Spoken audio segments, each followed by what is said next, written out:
That's right, Annette. We've seen a wave of Tunisian fans make their way here to the Education City Stadium in Doha. Let's start with the Tunisians. It's a tough opening game for them. They're hoping to get out of the World Cup group stages for the first time in the team's history. Their coach has said, Jahel Kadri, that not achieving this would be considered a failure for them. They, of course, reached the quarterfinals in the Africa Cup of Nations earlier this year and are hoping to maybe do the same here in Qatar, though they do come up against a tough opponents, the Danes, that are considered the dark horses in this competition. They come into this competition in Doha off the back of a string of good performances. They reached the semi-finals of the Euros last year and had some very good results in the Nations League, including beating the reigning World Cup champions France twice. The Danes, who really show a lot of team spirit, it has to be said. We have to remember that last year,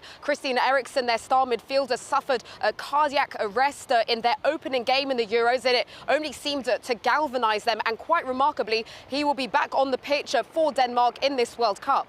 And of course, here in France, many will be watching the match tonight with the World Cup 2018 winners taking on Australia.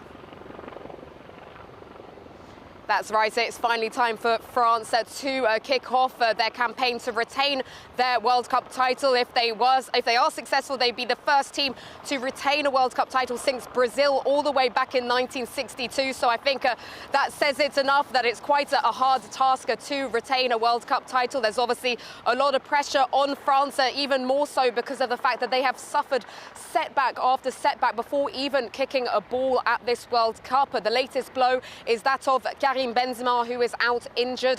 There is a long list of absentees in this French squad. Paul Pogba, N'Golo Kanté, Presnel Kimpembe and Christopher Nkunku are out of this World Cup, which means that the younger generation are having to step up, particularly in midfield, where we have a lot of players making their World Cup debuts.